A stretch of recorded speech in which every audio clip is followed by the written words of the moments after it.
I'm in the Christmas spirit. I made me up a little list for you. What? I said I made a Christmas list. What? I made a Christmas list. What? What? What? What? What? Shut up! I'll tell you. What is Japanese for saying that he understands everything that I'm saying? Hey, there's a method to his madness. He's a very smart man. So here's what I got, Santa, Tajiri Claus. Here's the thing. You okay? What? Let me get settled in here. Someone got a camera, they can take our picture. Here's the things I want, Tajiri Claus. What? I'll take, let me warm up a little bit. I'll take a case of beer. What? A fifth of Crown Royal. What? Another Shot at Booker T. What? Some more beer. What? A shot at the Undisputed Championship. What? A brand new pickup truck. What? More beer. What? A deer rifle. What? And another middle finger. What? So I can flip everybody off. If we're gonna drink some beer tonight, give me a hell yeah! Hell yeah! Hello guys, this is RTV, former professional boxer, now professional wrestler, and you're listening to Sit Down and Marks.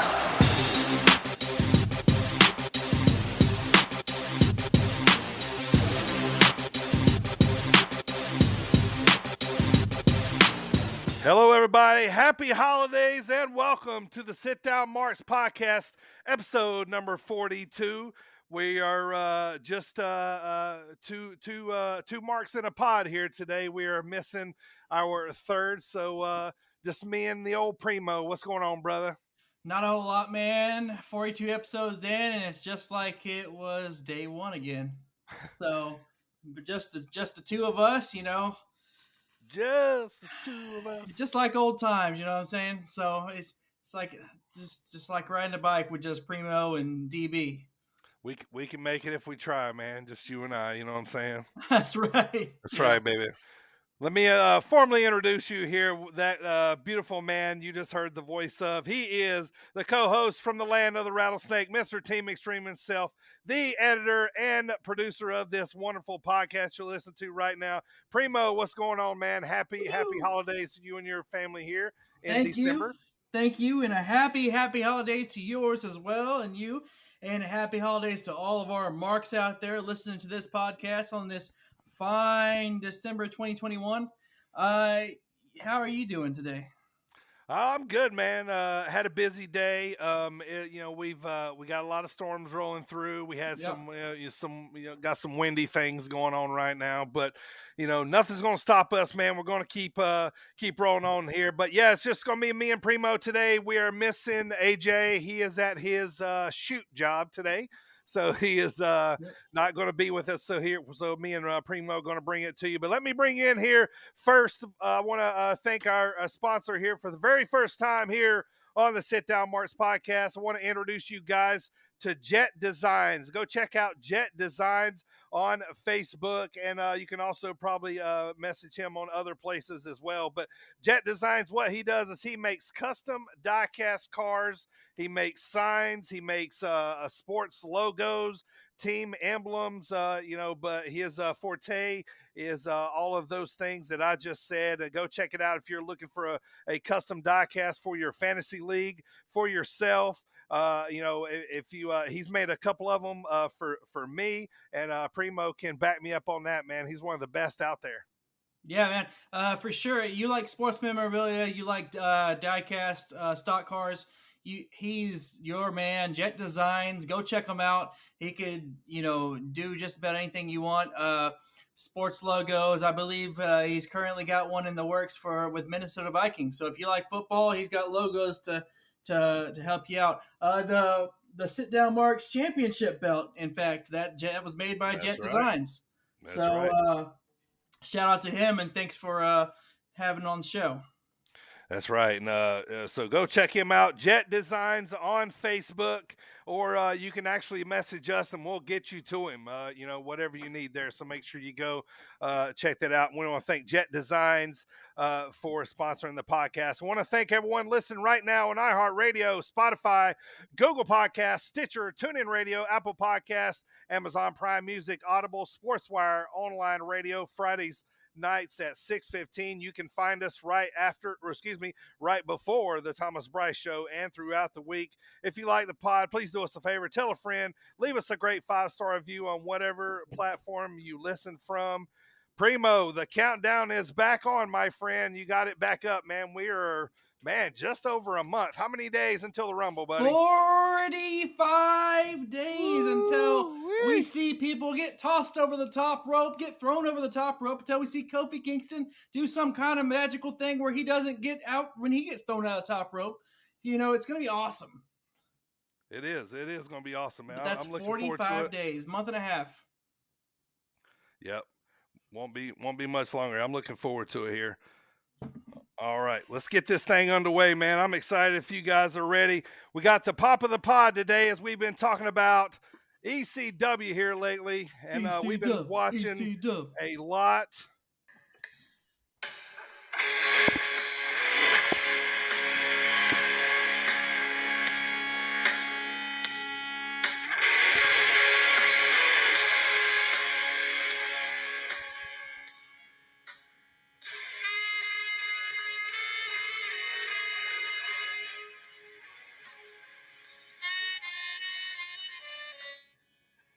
Sabu had a pretty good entrance music back in the day. Yeah, it makes you want to point up at the sky, just as Primo was doing there. That's right. That's right. Oh, man, that was a pretty good one there. So, Primo, all right, man, bring us to this day in wrestling history and the birthdays for the week. This day in wrestling history, that's December 15th for all you marks out there. Today in 1977, Tokyo, Japan, we had Terry Indori Funk Jr. defeating Abdullah the Butcher and the Sheik to win the inaugural All Japan Pro Wrestling Real World Tag Team Tournament. This match is often cited among the greatest in Japanese professional wrestling history, as far as involving like outsiders. I forget what they call Americans, but and would cement the World Tag League Tournament as one of the biggest events of the year in Japan. Nice. I mean, I remember Abdullah Butcher. He's one of, I've talked about him before. He scared me to death, man. Got scars in his forehead. Yes. Yeah. Like, you probably couldn't pick out Abdullah the Butcher, but you could look at those scars on his head and go, "You're Abdullah the Butcher." Yeah, for like, sure. 100%. It's synonymous with him. Yeah. Like, could he stick stuff in them? They're so deep. Yeah, it was just from blading himself the hard way so many times, and I think so. Yeah. All right, moving on. 1997. WCW. It was Bret Hart's debut on WCW Nitro. His last appearance was at Survivor Series when he was the victim of the Montreal Screwjob. Wow. Yeah. This was his debut, huh? Debut on Nitro. And that same night, 1997. On that same night, Vince McMahon announced a change in the creative direction, which effectively ushered in the Attitude Era. Wow. This was also the debut of the WWF scratch logo that we knew for so long. Oh, that's right. Yeah. Wow. Yeah, believe like it was that old, but it is. How crazy. Wow. Yeah, and just so happened that, Vince decided to change things up. Once Bret's debuting over WCW. Bret's gone, so you think it was the right move? Looking back, he can self high five, pat on the back. Absolutely, Barry Horowitz. He can do it. All right, let's move on to birthdays for this week. We got a whole slew of them for the week here. Let's start with 1991. AJ's favorite, Anthony Bowen. From the acclaimed have arrived. That's right. AJ will be very happy to know that he Anthony Bowen has a birthday this week. 1986, we have Michael Elgin. All right, yeah, remember Elgin? Yeah, New Japan, Impact. 1983, Rene Dupree. Raw Resistance. Remember whenever they brought in Rob Conway? Yes. That was like the dumbest thing. So Rob Conway was okay, like he was Right. cool, but the way they brought him in as like a soldier that defected, like that yeah, was annoying. yeah, it was. That was, man, Rene Dupree. He was like, the plan for him was to be the man, on down the road. Because at the time, I think he was the youngest. He was very young, yeah. On that roster, Yeah. Probably could still go nowadays. But man, looking back, like, remember the little French tickler dance they used to do? Yeah, it was so annoying. Yes. Yeah. You hated them. They did so good. They would do it like they would do it over the dude's head. Yes. Oh. 1975. Oh boy. Trish Stratus. Yeah. Some Stratisfaction for you. Yep. I know some Trish. I know that that theme song as soon as that first. You sure beat did. hits. You did know that. You won that round, I think. Moving on to 1970, we're going to talk about him a lot tonight. That is RVD. Rob Van Dam's birthday as well. Fucking show. Love it. And let me tell you, if you want to grab some Steve Weisers, because 1964, Stone Cold Steve Austin was born. One of the greatest, my favorite of all time, possibly wrestlers the greatest. Yeah, out there. He's definitely on the Mount Rushmore for sure. Yeah. One of the highest merch sellers of all time. Yep. Austin 316 still one of the most popular shirts ever. I mean, you still see those everywhere, like NWO. Mm-hmm. Yeah, for sure. There is one more. Oh yeah. Did we forget somebody? Yeah, I guess we forgot one guy. So I guess I'll throw him in there. 1980. Boo. We have none other, straight out of your mama's kitchen, Rampage A, the third member of the show. AJ, unfortunately, he's not here tonight, but it is his birthday on the 18th. AJ's got more nicknames than I thought he had. Yeah. Oh, the master of the forearm shark. Right. Yeah. The straight out of your mama's kitchen, Rampage A. Yet AJ. There you go, buddy. I'm a nice man. I wouldn't have did that if you'd have been here today. Happy birthday, AJ. Happy birthday, brother. Hey, we're missing you at the pod today, but happy birthday. And AJ's single, ladies, by the way. So he's available. He just had a birthday, so that means he's got older and hopefully a little bit more wiser, gray, less hair. Yep. And that is this day in wrestling history and wrestling birthdays. Good stuff. December 15th edition. Good stuff. Well, you're going to fill in for AJ here with, let's talk about some headlines, brother. Some wrestling headlines. Let's move on. Let's start off with unfortunate news. He was actually on last week's birthday announcement, which was Jimmy Rave unfortunately passed away this past Monday. He did. Also, some sour news here. Wrestler known as Hannibal is now banned from World Class Pro Wrestling after stabbing ref Lando Del Toro in the head multiple times, causing him to be hospitalized. Jeez. Like, that's a little crazy, isn't it? Yeah, I mean, that's very crazy. Getting back to Jimmy Rave, I'm glad you said that because I actually went back to make sure. I was like, didn't we just talk about Jimmy Rave? Yeah, last week. Yeah, and it was his birthday. Yeah, so I didn't see Jimmy Rave wrestle a lot. I, however, do know how important he was to the independent scene, for sure. To other guys, and girls wrestlers that he supported and trained, that kind of stuff. So he was a very, very crucial, guy to the business. I mean, I hate to see it, man. I mean, it was a tragic story already, and it's I hate to see this, man. It's sad story there. So we have Chris Jericho was hospitalized last week with a non-COVID related illness. He's currently doing a UK tour with his band Fozzy. As of Saturday, though, Chris Jericho shared a tweet of a selfie and said simply, "Back on the streets." Yeah, so he's doing better. Yeah, I seen one where he was like lost in London. He posted right. one that said lost in London. Ain't it funny now? Like as soon as oh, Chris Jericho's in the hospital.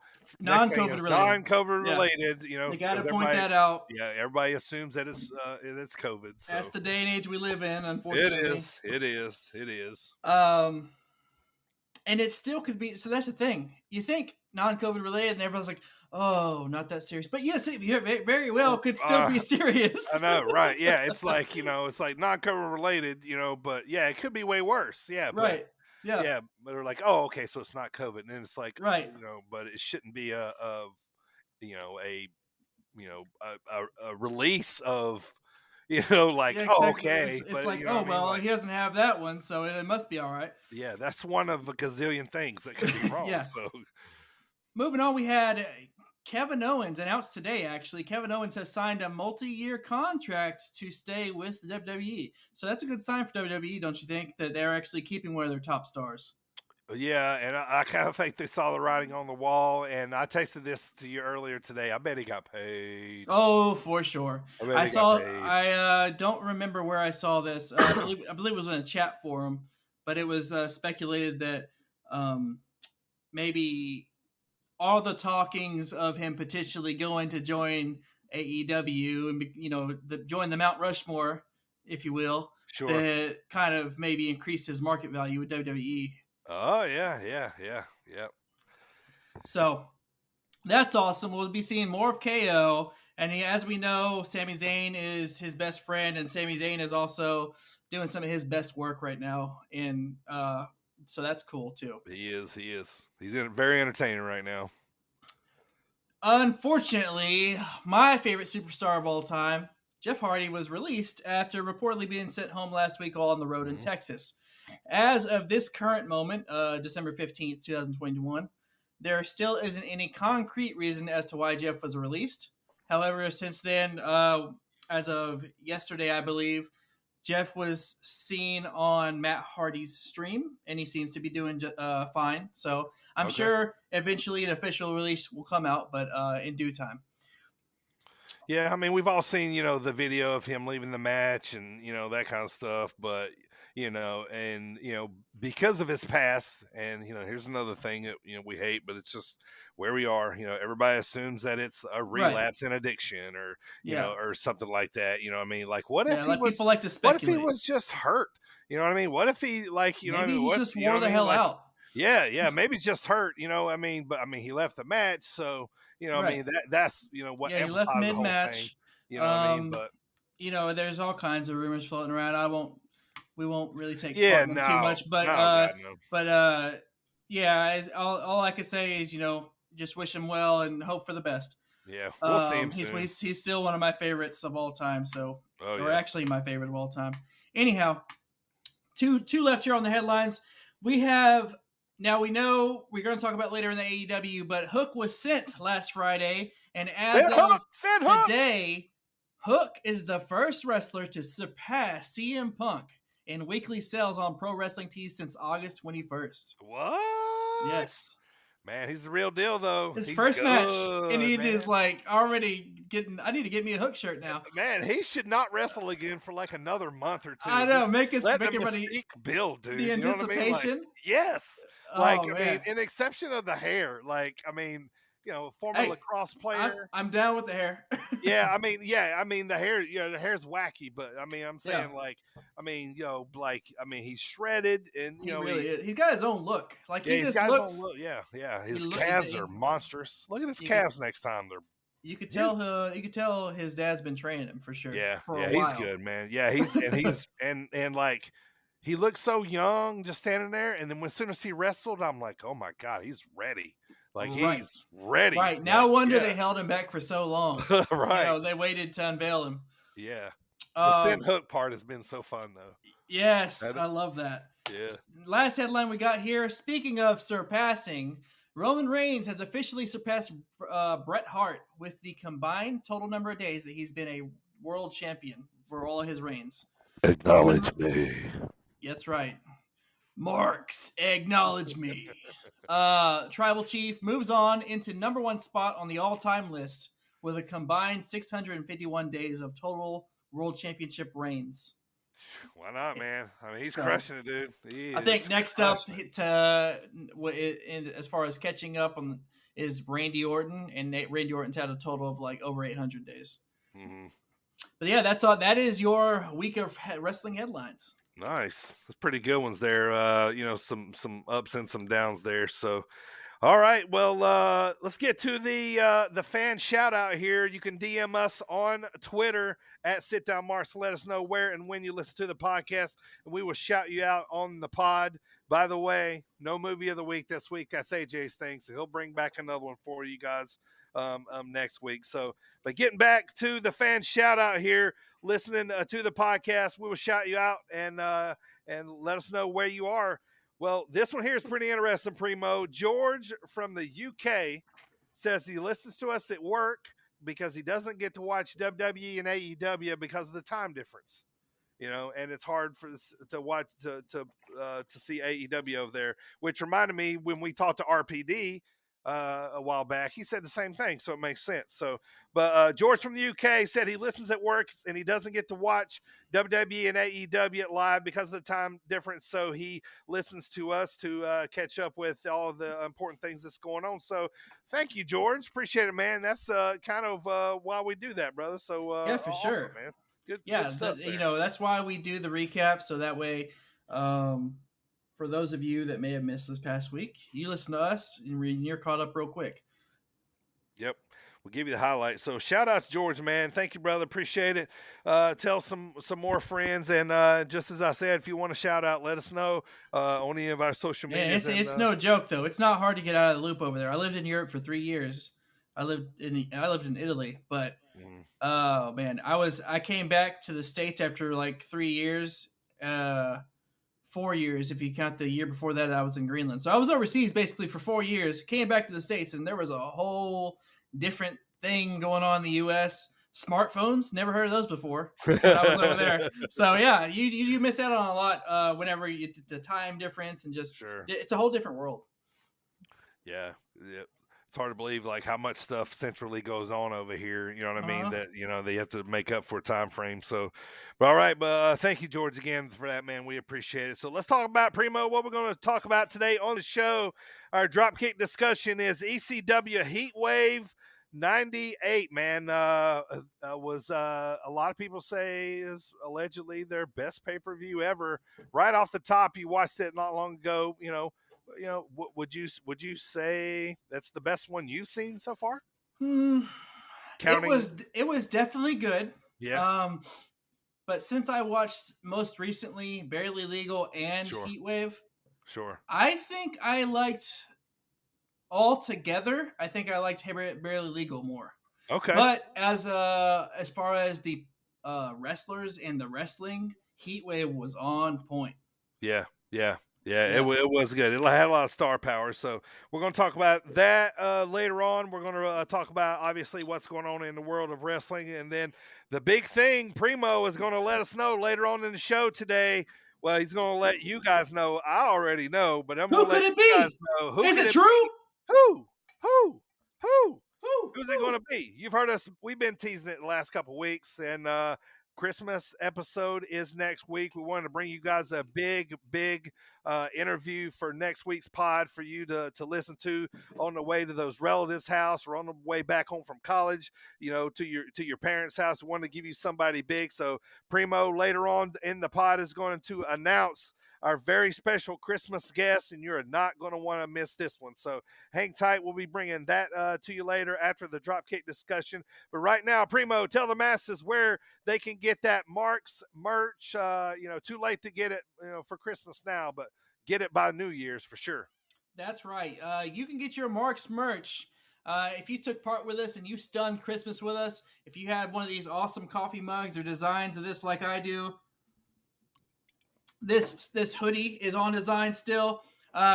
Basically, all of our sit-down Marks merchandise is on sale right now. They have a holiday sale going on. You can go to tpublic.com/stores/sit-down Marks. That's tpublic.com/STORES/SITDOWNMARKS. And make sure if you order some merch, you could just, once you get in the mail, snap a pic of it, send it to us on the Twitter, and we'll make sure to shout you out on the pod.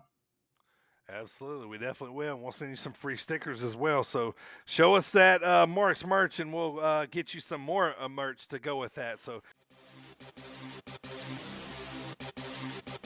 this is Levi Cooper. Hey, this is Buck Nasty, Bucky Collins. This is Big B. What's up, bozos? This is Trevor Outlaw, and you're listening. You're listening to the Sit Down Marks. Sit Down Marks. Sit Down Marks. And you're listening to the Sit Down Marks podcast with DB, Primo, and AJ.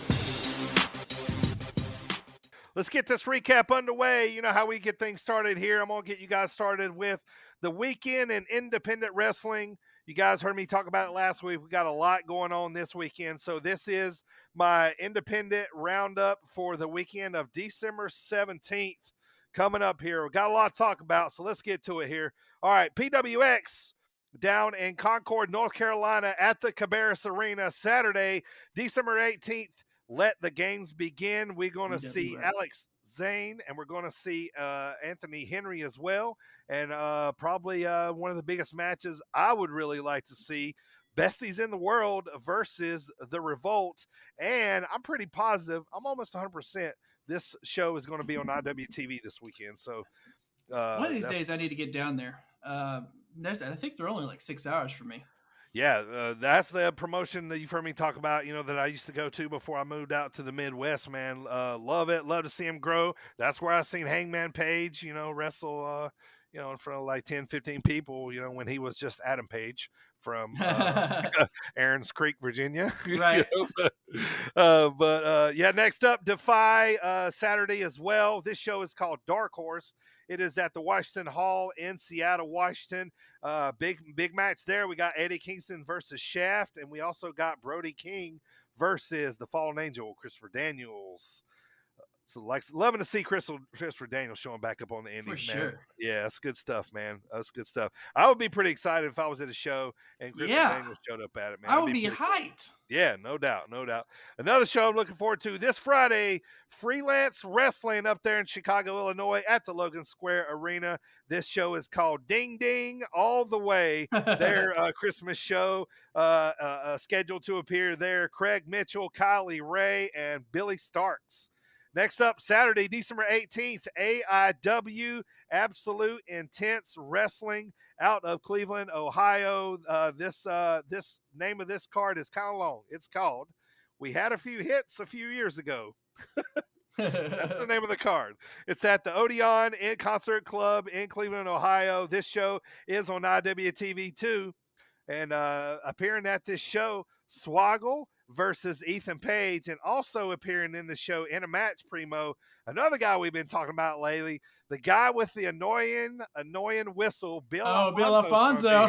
Yeah, dude, yeah, he's going to be here. So quick announcement, not this weekend, but this is always a big tournament. The Battle of Los Angeles Pro Wrestling Guerrilla, PWG, is just announced January 29th and 30th in Los Angeles. They've already announced Jonah, Alex Shelley, and Daniel Garcia as entrants into that. So that's going to be awesome. Fire. Adam's been to that before. So it's really cool. He brought me, he went to I think the last year that Darby was in, it was pretty sick. So moving on, this Sunday, First Wrestling, December 19th. This show is called Holiday Havoc, and this one is in St. Paul, Minnesota at the Temple of Aaron Synagogue. This show is going to have Eric Cannon, Davari, Free Range Kara, and Blair Onyx on the show.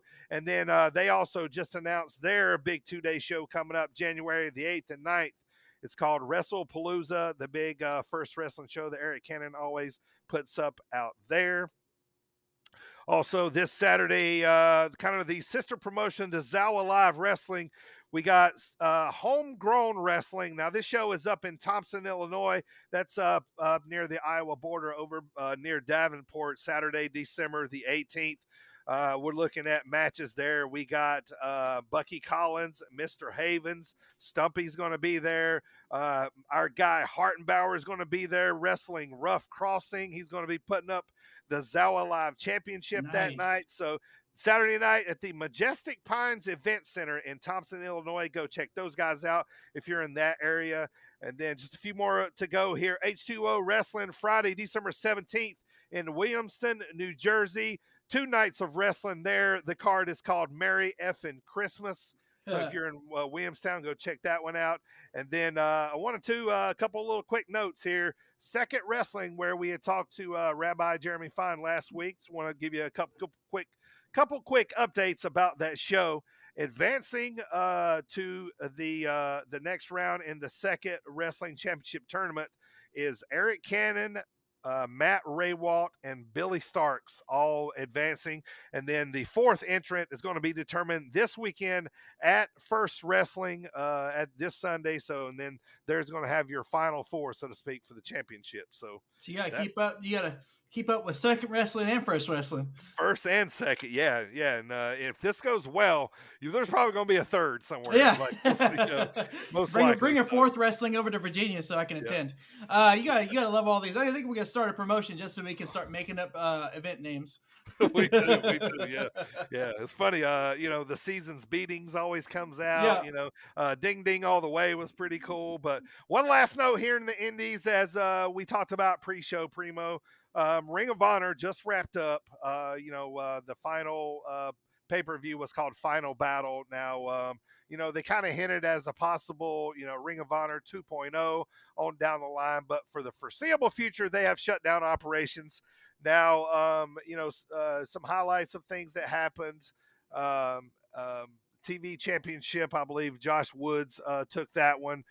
Jonathan Gresham ended up as the Ring of Honor World Champion to finish that. And then Adam Scherr, a.k.a. the Braun Strowman Express, showed up with a couple other guys that we're very familiar with in wrestling. Who else came out there, Primo? Oh, man, Wesley Blake. I'm not sure what his name is now, but formerly known as Wesley Blake was with him. I know that for sure. Yep. We also had EC3. Right. Oh yeah, EC3. He's the ringleader. Yeah. He's the ringleader. Yeah. So yep. They're all doing the control your narrative. Yep. They are. So another thing too, man.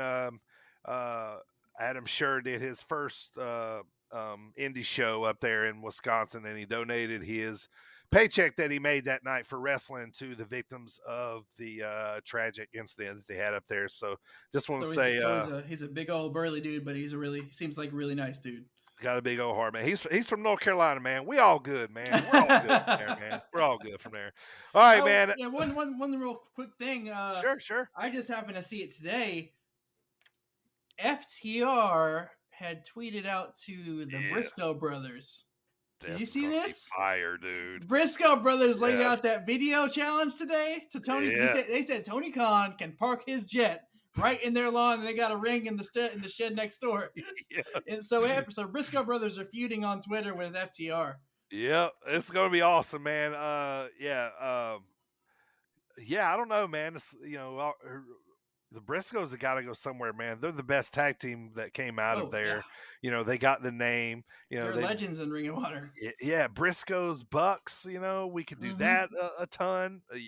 Yeah, man, that's gonna be awesome, man. I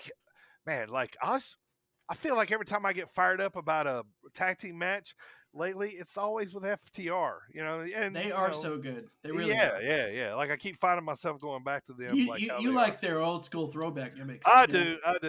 Yeah, and their style, their gimmick and stuff. Yeah, so they're hitting me. Well, top guys out. Top guys out. All right. Well, this top guy's out, and the next top guy up is usually AJ right here, but Primo's going to take over the AEW recap here for this last week.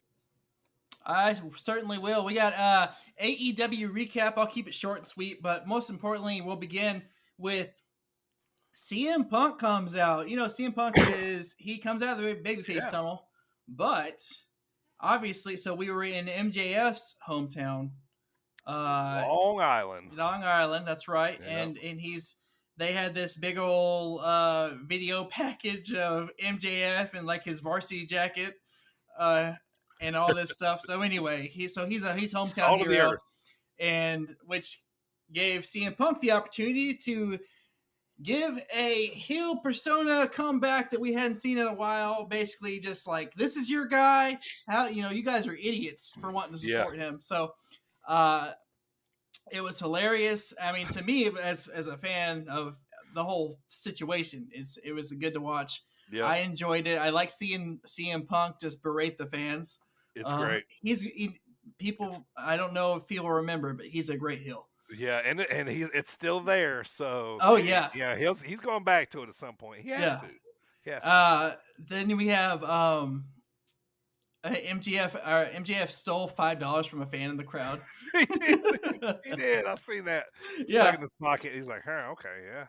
MJF needs $5. Right. He's got that diamond ring that he's actually going to be wrestling for tonight. Yep.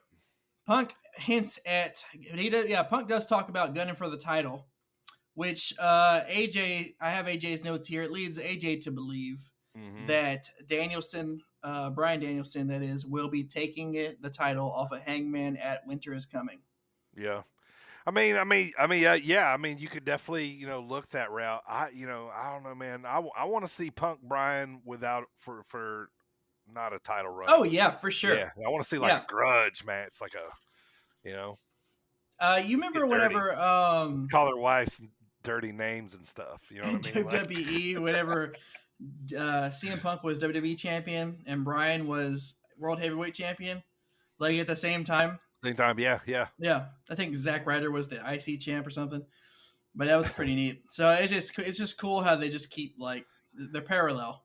Yeah, I thought Punk's promo was a little too long here, but the storyline stuff was good for him and MJF. I think, it was like he said what he was gonna say, and then he kept having to add things as if MJF wasn't on cue. Right? I mean? Yeah. So anyway, but I agree. It went a little bit long. So then we had Best Friends versus Super Click. Yeah.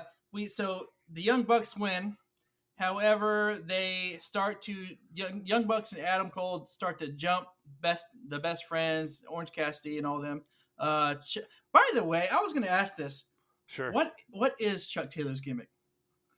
He's a Kentucky gentleman, I guess. I don't know, man. I don't know. I mean, he's just Chucky T.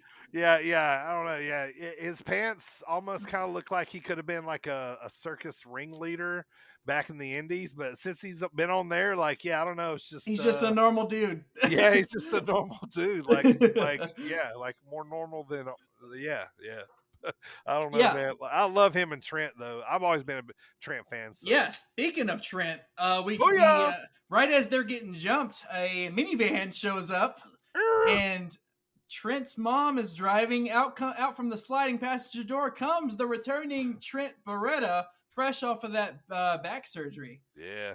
No hair, too. He's shaved head. That's right. Yeah. He comes in, clears the ring, faces go over. After that, the faces clear the ring, that is. Yep. This was good stuff, man. I like that. We had Bryan Danielson taking out another member of the Dark Order in John Silver. Johnny Hungy. Yeah, that's what AJ put here. He put Johnny Hungy chance. That is all. I love me some Hungy, man. Next to Evil Luna, he's my favorite Dark Order member. Let's talk about it again. That's what we talked about earlier. Mm-hmm. The debut on Friday Night Rampage was the debut. They finally sent him. Hook debuted. Send Hook. Yeah. Oh, man. I don't even remember who he fit Fuego del Sol. That's who he wrestled, right? Yeah. Good. I mean, perfect opponent, too, because Fuego could make. He made him look like $1 million. Made him like $1 million, and he's just as smooth too. So it made him look even better, man. But what a hell of a debut. I mean, I'd never seen this dude take an arm drag. Nothing. I know, right? You know what I mean? So I did not know what to expect, and I wasn't expecting. Since Team Taz, kind of came around, and we kind of seen Hook in the shadows. We've seen inklings of him getting confrontational, but he's never actually laid hands. Yeah. Right. So they've kind of held him back until he finally debuted. And AJ's notes here, AJ's point of view says he looks awesome, moves smoothly, and he's already a great heel, which I have to agree with. He's Now that so he's a great. He has the characteristics of a great heel, but he's so over. Right, I know. Yeah. Yeah, it's hard to be such a good heel when everybody's chanting your name. That's what I said. Like the mystique, man. Like it was the the standing on the sidelines. The sin hook. He never said a word. Yeah. And like it was like a small build. And now that he wrestled, like I don't know. Yeah, it seems like he's popular all of a sudden. There was one last thing I want to talk about. It's not in my notes here, but okay. So we had Sammy Guevara, TNT champion, coming out, and his next challenger is revealed to be Cody Rhodes. Mm-hmm. So Cody Rhodes obviously is getting shit from the fans, and he's like, I forget what he said. He gets in his ear. It's just like good luck, kid, or something like that. Yeah. But then he teases like he's gonna go to the heel tunnel. Yes. And then he goes back to the face tunnel. So he's like starting to feed into the whole thing. Yeah, I like that too, man. I like that. That was a nice little, Cody better not win the belt. Like, that for sure. Not make no sense. But, the place will burn down. Yeah. But if it's a heel turn that's coming, this could be a good way to get there. Yeah. Yeah. Yep. And we had a Griff Grifferson sighting too for on Dynamite, by the way. That certainly isn't in AJ's notes. Yeah, I was gonna say we always let AJ know when Griff Grifferson is there. So he was on Dynamite. But yeah, I enjoyed watching Hook. It was kind of cool, man, because I was wanting to see what he could do. I'm not surprised because of who his dad is. His dad's Taz, for all those of you that don't know that. Yeah. So obviously he's probably been training him since the kid could walk. Yeah. So kid's tough. He's got to be. Yeah. I mean, he's like we said, he's shredded. Yep. Yep. I mean, and what's funny is like we've been watching these ECW pay-per-views. Yeah. And back at that time, Taz was pretty damn shredded himself. Oh hell yeah! So it's like a monster, man. Monster. Yeah. And he won with the Taz mission. yeah. He has to do that, man. Yeah, he has to do that. How proud of I'm a dad, you're a dad. How proud of a daddy is Taz up there on the commentator table? Oh yeah, you know it. Yeah, he's he was giddy, and I mean on top of that, the kid was fucking impressive. Oh, for sure. What I mean? So, yeah. So I mean, on top of that, like I'm sure his chest swelled out a little bit, man. But yeah, good job, man. But I'm pumped for tonight, man. Winter's coming. It's going to be hype, and I'm excited to watch that tonight, man. Give me a prediction on Paige and. You want me to give you a prediction? Yeah, my prediction is that. What should they do? What will they do? You know what? AJ brought up a good point last week. Is Hangman hasn't defended? Well, it's not that he just hadn't defended the belt. Has he even wrestled since he got the belt? Yeah, he was in tag. It was like a little tag team thing, right? Yeah, I believe. So like. This would literally be his first defense. His first defense? Like, man, come on. Yeah. And he hasn't really done nothing with the title since he got it. No offense. Like, I like him and all, but he comes out and he sells his cowboy shit on the mic. And right. Okay. Well, let's play devil's advocate. We were talking about it today. The schmaz could be Wyndham is coming. Yeah. Today, right? Yeah. The Twitter's that it was what they say trending on Twitter today was the name Wyndham, which we all know Wyndham Rotunda, otherwise known as Bray Wyatt, formerly known as. That was trending today because people out there are speculating Wyndham is coming rather than Winter is coming. So everybody's speculating that. Another thing, but I'd say what's more likely to happen, as I sent you earlier, Wyndham to appear, or Cool Kyle to appear for Undisputed to reform. Yeah. Or Red Dragon, one of the two. I think Kyle's a foregone conclusion just because Bobby's already there. I read something like it was like the worst kept secret.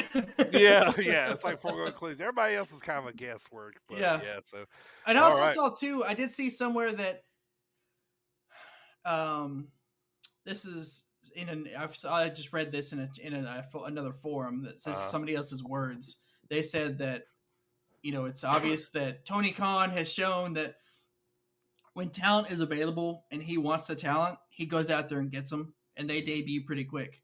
So, the longer it gets that Wyndham Rotunda is available, it kind of seems like, what is he really doing? Is he really out there just making that movie? Right. Yeah, maybe he's got some personal things going on. They just got a certain date or way they want to, bring him in. Yeah, who knows? But yeah, hard to tell. Anything else for AEW? That's it for AEW. All right, let me bring you guys Impact Wrestling last week, as I normally do here. Couple notes. Basically, it was a lot of forward in the storyline. All right. So right off the bat, we get Chris Sabin and Mickie James. Hardcore country. I love how you did the Chris Sabin sign and said that at the That's same right. time. That was a combo. That was a combo. That was win-win. So versus Matt Raywall and Deonna Purrazzo. Basically, this furthers the Mickie James and Deonna storyline. I think Deonna is going to get the belt back, but we'll see. But honestly, we'll see what happens. But it's the best thing they got going on right now in the women's division. But Deonna wins by pin on Mickie after getting some help from Matt Raywalt, and then we move on to Scott D'Amore and Josh Alexander. Scott D'Amore has said that Josh Alexander will now face Jonah at Hard to Kill on January the 8th after the assault that Jonah put on Josh Alexander I guess 2 weeks ago now. Yeah, it was about 2 weeks ago, yeah. Yep. And then they announced too as well at Hard to Kill, we're going to have our first time ever Knockouts Ultimate X match. What do you think about that? Oh, cool. Yeah. That's interesting. Yeah, that right there kind of makes me want to watch it already. So yeah. This one's going to be a legit pay-per-view, I think. I don't believe it's going to be on that crappy Impact Plus. So, but I haven't seen it otherwise. But I mean, they're putting some pretty good stuff out there early on this one. So, next up was Eric Young and Rhino in a street fight. Basically, all the tag teams in the back end up interfering. Schmazzy schmaz, all that kind of stuff, and so nothing really came out of that. And then they announced another announcement, Lady Frost as the official signee of Impact Wrestling. Are you intrigued by her? She's kind of a little bit of different. She's different. Different look. I see the name everywhere though. Like she's all over the place. I feel like she needs to blow cool smoke somehow. You remember whenever Alexa Bliss was in NXT when she was with Blake and Murphy? Yeah. She wore all blue and she blow the glitter or whatever. Yeah. She can do something like that. Yeah, that'd be kind of cool. So yeah, I'm kind of intrigued by her. So all right, let's get to the main event here. We got Cardona versus Morrissey, which I want to call him mid Cardona now. Totally mid. Yeah. Cardona versus Morrissey. Morrissey puts the big boot on the ref at the end of the match while Moose watches on, and then we get the DQ match. So, but it was a pretty good match. Basically just back and forth. They're officially not homies anymore. Yeah, they're officially not homies anymore. It looks like we're probably gonna have a 3-way match coming up. But yeah. But yeah, and then Moose comes in just as you say that. Moose comes in and Morrissey. They haven't quite attacked each other yet, but Morrissey gives Moose the big boot and as well. And then Cardona wakes up and kind of clears everybody out of the ring. Morrissey bails as the show goes off. Woo. And Woo was holding the Impact World title high as the show goes off, and that is Impact. So just story progression here. They're already hyping up January the 8th, Hard to Kill. But yeah, I haven't seen too much of the crossing over, like we were seeing kind of there for a while in Impact. So kind of hoping they do a little more of that in 2022. So I actually read somewhere, I haven't confirmed this, but gotcha. I read somewhere that maybe the contract between Impact and AEW kind of it's over right now. Like they haven't re-signed a new little crossover contract. I don't even know if that was a thing. I just read that, but yeah. So who knows whether they have a cross promotional contract or not. All right. Next up, Primo, WWE, Raw or SmackDown Raw and NXT last week and this week, I guess. The WWE. Let's get going with some smackety down. Smackety down. If we remember last week, let's go rewinding back to last week. Brock Lesnar had coaxed Sami Zayn into going ahead and using his title match. Yeah. And cashing in last week against Roman Reigns, and then proceeding to give him like 2-3 F5s and some suplexes. And then he got beat by Roman Reigns right afterwards. So anyway, to start off this show, Sami Zayn wants to sue everyone and everything due to the beatings he took at the hands of Brock Lesnar and Roman Reigns. He comes out in a wheelchair, a neck brace, and a boot on his foot. Yeah. And so he's like out there talking about how he wants to sue everyone and how he's owed like money for his emotional distress and physical ailments. And then Paul Heyman comes out and basically he makes a Jewish joke about how Paul Heyman's people are that do the litigation. So why would you want to sue?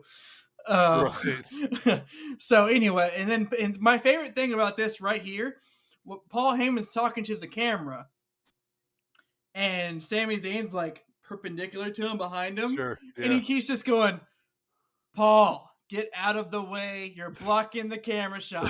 And he's like, and then Paul keeps talking. He's like, "Paul, I'm not kidding. Get out of the way!" Like Sami Zayn got so pissed because he couldn't see him on camera anymore. Yeah, he did. That was funny, man. Is this where Heyman made the dispensary joke too about being at the dispensary? Yeah, right after this. Yeah, so Sami Zayn. Yeah, Sami gets fed up with Paul and begins to threaten him because he knows there's no one there to save him because Roman's on vacation apparently. And then out comes the beast, Brock Lesnar in overalls. That's right. Yeah, he came out in his bibs. He did. He sure did. I literally laughed out loud when Brock Lesnar threatened Pat McAfee. He was going around. He was just told, like, he looks at Pat McAfee. You know, Pat's always saying something like he's the alpha male of our species or some shit like that. And Brock Lesnar basically told him to shut up, don't say anything. But so basically, he makes Paul Heyman give him a microphone, and then Brock. Here's what I wrote down: like him and Sami begin to do this exchange again, like they did last week. He's like, "We're buddies, right? We're Canadian alpha males." They do the whole thing, and Brock is so over doing this solo thing because he's really funny. Yeah, he really is, and. Yeah. It reminds me because I always heard that he enjoyed doing that comedy shtick with R-Truth. That maybe it kind of brings some truth to that because he's really funny, Yeah, and he's personal. It's like when he wants to be, I kind of think that Brock that we used to hear, they didn't care much, and the antisocial. I feel like he's not that guy anymore. I feel like he's a little bit older now. He's having more fun. He's always going to be a prominent player when he's in there. He's always going to be at the top of the card. For sure. You know what I mean? So I think he's having more fun now, man. I think we're seeing it. Yeah. He's just letting some personality shine through, and it's funny. And I just wrote down another hilarious exchange between Brock and Sami. Brock. So he tells you, because they talk about Brock being from Saskatchewan. And he says, "Where are you from?" And Sami's like, "Well, everybody knows. If you know the show, if you know who I am, you know I'm from Montreal." Right. And then Brock, I started laughing because Brock starts speaking French. Right, yeah. And Sami Zayn's like, "That's not how I sound." That's not. So then Brock's like, "Well, we're friends now, so why don't you go hunting with me in Saskatchewan?" Sami says he's vegan, but Brock does that thing where like, "No, you need to freaking come with me." Right, so yeah. Sami starts wheeling. That's whenever Paul Heyman grabs the microphone He's like, what the hell am I looking at? And he said that he must have been spending too much time at the dispensary eating edibles. That was a great line. And what he's seeing Brock being this softy who's wanting to play patty cake and be best friends with Sami Zayn. Yeah, and they're in LA, so dispensaries are every other block. Right. So basically, this Funny little stuff. talk that kind of reminds Brock who he is. It seems to rile him up, and he becomes unleashed almost immediately. His aggression was unleashed on those. Man, he destroyed those male nurses that were with Sammy. Oh yes, he did. He obliterated them. I feel sorry for whoever those guys are. Yeah, I know. I love seeing those stooges get killed, man. Like I don't know, it's just funny. And I always feel like someone like Brock just crushes them. And Randy, you know what I mean? Like, oh, for sure. Like they don't pull any punches on them. They just completely obliterate them. Yes. Like are you sure you want to come to the WWE, kid? Right. Yeah. Probably the ring crew. He crushed. Oh yeah. The ring crew. Yeah. And then so they unleashed Brock Lesnar's aggression just weeks before challenging Roman Reigns at Day 1. But before the night was over, Brock Lesnar made one more appearance as he confronted Adam Pearce, the guy who was responsible and bragged about suspending Brock Lesnar indefinitely and fining him $1 million.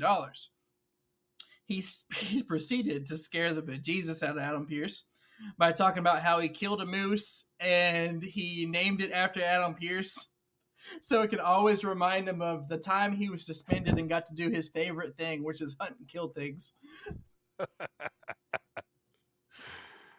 So that's SmackDown in a nutshell. It was basically all about Brock Lesnar. The only other note I have, man, was Xia Li's entrance was really cool, man. That was different. Oh yeah, see it? Yeah, I did actually. I was thinking like, I hope those weapons she has are props because they look really hard. They look really dangerous. Dangerous, yes. Yeah. But it had like a Mortal Kombat kind of feel. Yeah, to it did. It did. It really did. And she came out for Toni Storm. Yeah, to tag with Toni Storm. Yeah. I mean, I'm a big. I like Xia anyway, but I thought that was. I was like, this is. You're a Toni Storm fan too, aren't you? I mean, I definitely am a Toni Storm fan, no doubt about that.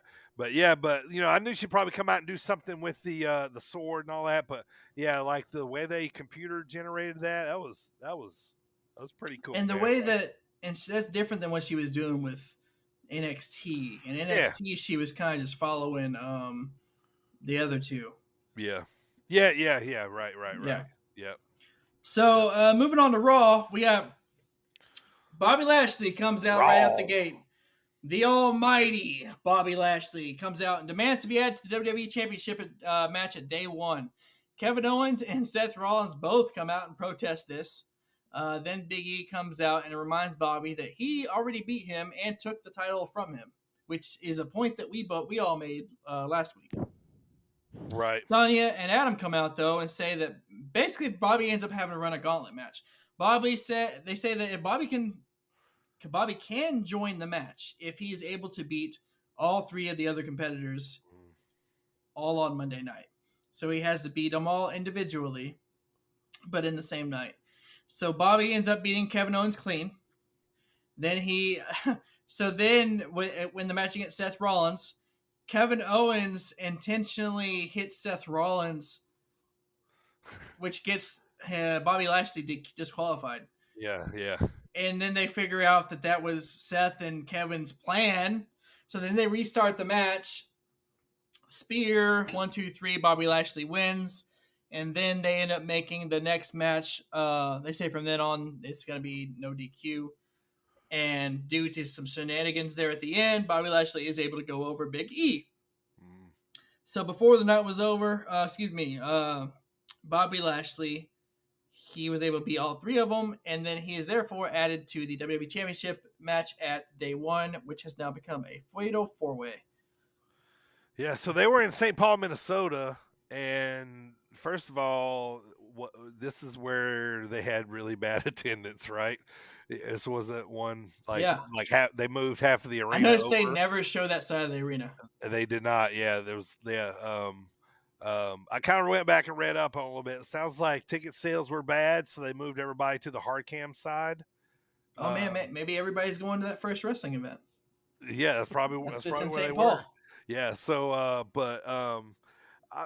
a lot of times when they do this gauntlet thing, you got to beat three people. Most time I'm sour on it right off the bat because I'm like, man, I got to sit here and watch Bobby Lashley wrestle 3 matches. You know what I mean? Like, and I'm like, but most time I'm not a fan of that. But this time, the way they did it, I was kind of like, okay, because I know that they were going to include Bobby. Is he getting a push again? Well, I mean, what do you think? I mean, I think that is this somebody for Big E to beat again? I think he is kind of getting it. Well, it's not so much that he's getting a push. I think he's just staying in the main event picture. Staying relevant, staying hot. And also I like how he said that because Big E's like, I already beat you, and then Bobby Lashley's like, when I was hurt. And Big E's like, don't talk about that. He's like, shut up. Yeah. What about man? You're talking about the match with Lashley and KO. KO took some hard man. There's one where he went to do a senton to the outside, and he landed flat on his back. Whew. Man, that made me stand up and like hold my back, like straight up, right. like, oh God, I was like, man, he's golly, man, but he was bumping for Lashley, dude. Oh yeah, for sure. The other thing that happened on Raw after a back and forth, little started as a war of words, ends up as some fist flying. Becky Lynch ends up giving Liv Morgan her Raw Women's Championship match at day 1. Yep. Becky's promo kind of made me feel like the haters are getting to her because she keeps going back to this same, oh, y'all said I wasn't going to do this and y'all said I wasn't going to do that. You know what I mean? It's like, what's funny is the heel promos are always the real promos. Sure. Yeah. Yeah. She said exactly what happened. You cheered her when she left, and you said you couldn't wait till she got back, and now she's back, and now you don't like the way she's doing things. Yeah. So now you're bitching about it. Basically, is what she said. Yeah, she's right. My last 2 notes for Raw, I wanted to say too was, I guess I got 3 here quickly, but Big E hit his slam on the steps with Lashley was sick, and I thought was gonna gash. Like, oh yeah, somebody's head up right there. Side, hit the side, yeah. And then I don't know, man. Like I keep seeing Liv. Like I don't know, man. Like I don't. The more I see this, I don't see her winning the title. But like I don't know. Like does she need some sort of different gimmick repackage? Maybe she kind of don't have one. I told I tell my wife that basically. Number one, she talks with like her tongue is swollen. But she's got it pierced. Yeah. But I mean, I like Liv Morgan, and I'm all for her getting a push. And I actually think she might get the belt. I think she's gonna be the one to take it off Becky. Because she's been getting a push at day 1 since she was still on SmackDown. Yeah, or maybe. Yeah, you're right. Was that you? I was trying to think. Was that you that said she might lose and then win the Rumble? And then beat her like the 3rd time or something like that. And that wasn't me. It might have been AJ. Might have been AJ, yeah. But I that's a possibility too. Yeah. I think because either way, I think she's one of those that keeps getting beaten down. Right now, I think her gimmick is basically she's an inspiration to little girls. Mm-hmm. Basically, is what they're going for. So they got that. Oh, that's another thing that happened. They had the angry Liv girl last week, and this week they had this little girl that was like just talking shit. She was right. She was a Becky Lynch girl. Yeah, she was. She was just like, "You suck, Liv!" Like right to her face, right over her shoulder too, while she was talking too. Yeah. I told my wife, I said, "Those kids, I wish I still had that kind of fandom. They are 100% in it. I love it. Yeah, they are, man. Yeah. The last thing I want to say about Raw was it's kind of sad seeing all these new recruits that they're bringing in, all these picks of these people after knowing all the proven talent they had just released and never did anything with, or didn't do enough with, or caused it budget cuts. You know what I mean? Yeah. Well, and then I don't know, man. It was That's just a kind of hard for cop-out. me. Yeah, and then and then they showing Gable Stevenson again, and it was just, I don't know. I just kind of rubbed me the wrong way. I was just kind of like, man, like, first of all, have they ever really shown all these recruits like this on Raw before? Or have I just, maybe they haven't, I missed it, but it was like, man, y'all just let go like 50 people, man. And then you're going to show us these 10 or 15, which, it's nothing against them. This is all like, WWE, like, what I mean, like, man, you just let go so many people and call it budget cuts, and then bringing all They're these. probably like, they're probably like, they're paying all these guys freaking peanuts. Oh you know? yeah. I mean, they're all from the newbies. bottom up. So. So yeah, I don't know. It's just kind of. But sad it's to see like, that, yeah, I agree. I'm just like, well, it's like, what am I watching anymore? Yeah. And then you got this whole freaking thing. I don't even put in my notes. I don't talk about it on the show because I think it's stupid. The whole thing with Austin Theory and Vince McMahon. Yeah. Yep. Let's get to NXT. Yes, sir. So NXT, I got two things for you. Number one, Grayson Waller is receiving all kinds of heat from all directions because of his attack on Johnny Gargano last week. Yes. But he says that the only one he needs is himself. Look out for number one. He doesn't need any friends or allies. But it also seems to be that there's a feud building between him and, let me talk to you, L.A. Knight. That's right. So L.A. Knight eventually shows up in the ring, and he basically calls him chicken shit and says he's looking for him. But before the night's over, Grayson Waller ends up taking off in L.A. Knight's car, and you see L.A. Knight on the ground. So there's a feud there coming up. Yeah. And then moving on, we had Braun Breaker. Defeating Roderick Strong in the main event. But then he gets laid out by the champion, Tommaso Ciampa, who tells him, welcome back to the deep end, kid. I love Ciampa, man. Yeah. He's so good. The old man holding it down for the old black and gold. Yes, sir. And he does feel like a shark, Yeah. It's pretty good NXT. It was good. Yeah. Oh, and then they had it wasn't really like a groundbreaking moment, but it was kind of cool. They opened the show with a no holds barred match between Duke Hudson and Cameron Grimes. Yeah. It was funny too. I seen a funny pic on Twitter. It was like a bunch of NXT wrestlers got together over the weekend, and they were all like getting together for Christmas or something, and like in the picture was LA Knight and Waller, Duke and Cameron, it's like, it's always funny. And I always scroll because there's always that one that says kayfabe is dead. Mm-hmm. And I scrolled about 3 or 4 people before I got to kayfabe is dead. And I was like, okay, I can keep going now. Yep. But pretty good show. So not too bad. So that's all you got? That is NXT and WWE recap. That's it. That's all I got too. All right. Before we get to the big announcement later on here, we're going to talk about our Dropkick discussion of the week. What's up, bozos? This is Trevor Outlaw, but you can address me as yours rudely. And you're listening to the Sit Down Marks podcast with DB, Primo, and AJ. As we've been speaking about this whole month, ECW pay-per-views. We did 1997 Barely Legal. Last week was the first ever ECW pay-per-view. Now we've moved on to ECW Heatwave 1998. This allegedly, amongst a lot of writers, reviewers, and other people, could quite possibly have been ECW's best pay-per-view. So let me give you some news and notes here before we get rolling on this pretty awesome card, man. I really enjoyed this one here. So this was the 5th pay-per-view named ECW, named Heatwave for ECW.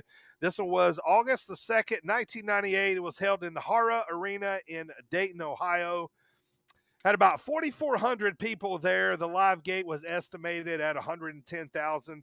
That breaks down to about $25 a ticket. So it sounds about right for an ECW show. Yeah. And then approximately they got about 70,000 pay-per-view buys, which was not their best, but was kind of up there for around 1998 for ECW. So ECW was coming off of WrestlePalooza, which was just back in May. They were spacing out their pay-per-views. They weren't having them, quite as often. Kind of like what AEW does that. AEW does now. Yeah. So, and then a couple of notes here as well. In 2013, WWE released a 15 best pay-per-views list, and Heatwave 98 was on there at number 14. As I said, some call this the best ECW pay-per-view ever. The pre-show was Balls Mahoney and Axel Rotten defeating the FBI, Little Guido, and Tracy Smothers. So I'm going to give you the open up here, and I'm going to get to Primo for some pre-match notes. But the show opens up with Joey Styles in the ring. The crowd's going nuts. Kind of what I liked, especially late in the 90s. All these ECW crowds were a bunch of idiots. Yeah. Hot crowds, though. I loved it. They really, got into it. Douglas and Francine, right out of the gate, let you know that you're watching ECW. Francine's boobs are bigger than 1997 that we've seen, and they talk about that. About them being bigger, and then always love hearing the iconic opener ECW music, and then of course the grimy, poor video quality and opener that we see for the classic ECW entrance, and then the famous broken brick wall entrance that we all remembered so fondly of ECW. Kind of came synonymous with them. Surrounded by a cage with smoke and lights. Brings us to our first match here, Primo. So what do you got for this opener here? What'd you see right off the bat? Right off the bat, I said right away, in comparison with Barely Legal, which we watched last week, which was their first pay-per-view. This one's a year later. Right away, I can hear Joey Styles so much better on the microphone. Yes. I noticed that right out the gate. Yep. I can actually understand what he was saying. Yeah. Shane Douglas was the co-commentator that night. He has a hurt arm, when he kisses Francine and he takes a bump on he falls down. I said that looked like it actually hurt. Right? Yeah. He got a little fired up on that one. Yeah. So then my last note pre-match was the graphics have gotten a little better. When I say a little bit, I mean a little better on the intro, but I still really enjoyed that intro video package. Yeah, it really was, man. It was pretty cool to see, just to remember like how how they were in the beginning. So all right, so the first match was Justin Credible versus Jerry Lynn. I think Joey at some point says that Justin Credible was 24 years old here. What do you know about Justin Credible, Primo? Other than what is it? About said Dark Side of the Moon, tales from Dark Side of the Ring. Well, what I know about him, because I'm a WWF WWE kid. I know him from X Factor with X-Pac and Albert. I know him from The Invasion. So he's just a pretty cool guy. I will say this: he's freaking jacked. In '98. So in this match, he looked like $1 million. He looked great. Yeah. Him and Jerry Lynn both. Was this your first experience of seeing Nicole Bass for the first time? Yes. I have a quote on here, if you don't mind. Go for it. Joey Styles on Nicole Bass says, "Yes, we should call her Russia because she's so much bigger than China." Yes, I had that same thing written down too, man. What a great line, right? We know where he was going with that. they are constantly throwing jabs, man. They are. She couldn't lace China's boots, man. No way. But yeah, that was funny. Yeah, small pop shots throughout this whole pay-per-view, but a lot during this match. It's like he knew that they were going to be watching opening match. Yeah, right off the bat. Yeah, Jerry Lynn was awesome. He was a staple. In ECW. So great. Great match. Another thing that was funny is Lynn. What he did the pile driver on. Yeah, he did the tombstone. Yeah, he did the tombstone. Yeah. So that was a pretty wild, scary finisher by Just Incredible. That's what I literally wrote that down. So many things could go wrong there. That tombstone from the top rope looked terrifying. Yes. Oh God, I know. Like they could have. Yeah, that was your finisher. Paralyzed Jerry Lynn forever. And then Jerry Lynn with the low blow on Nicole Bass. Yeah. Low blow on Nicole Bass. That was funny, right? Like, yeah. I mean, they're totally playing up that they think she looks like a dude. You know what I mean? Like through the whole thing. I mean, the comments and, you low blow a woman. Like, come on. Like, you're playing off. Well, and she sold it like she had. She sold it. Yeah. So, but there was comments and stuff like that. But I mean, it was an entertaining match. A lot of this stuff didn't age well. These guys went about 14 minutes here. Yeah. As far as the athleticism, the match itself was great. Oh yeah. It was great. You got anything else on this opener? No, not on this opener. That was my last note was that finish just looked so terrifying. Yeah, I actually rewound it a couple times because, like I was like, oh my God, there's like so much that could go wrong. But it looked like Jerry Lynn's head was a little further down. Yes, me too. But that was ECW, man, like in a nutshell. But all right, next match: Lance Storm versus Chris Candido. Now, right off the bat, I could tell that Storm was way more comfortable than when we saw him in '97. Right. I wrote something similar. Yeah. Chris Candido's music sounded very, very similar to Highway to Hell. Did you notice that by AC/DC? Yeah, I kind of did. I did. It was a little bit of a ripoff, I think. Yeah. Candido was shredded. You know what I mean? Yeah, just like popping. You know what I mean? And like I said, Lance was more comfortable. There was a weird spot where the ref grabbed like Tammy's dress at the end. Yeah, and that's wait. I didn't understand why the ref did that. Yeah, I don't either. He just grabbed her top, like the halter part of her top, and he kind of like rolled it, like grabbed it, and just ripped it. And now all of a sudden she's topless and her boobs are out. The crowds are going crazy because it's a bunch of perverts in the crowd. Don't get me wrong. If I was in the crowd, I'd be like, man, that's cool. Yeah. But my notes on this match were so much character from Lance Storm right away, which is a rare sight from Lance. Allow him to be serious for a second. Right. But and then I put everyone's making out with their valets tonight because Chris Candido, that his valet was his fiance. And then my last note was just, man.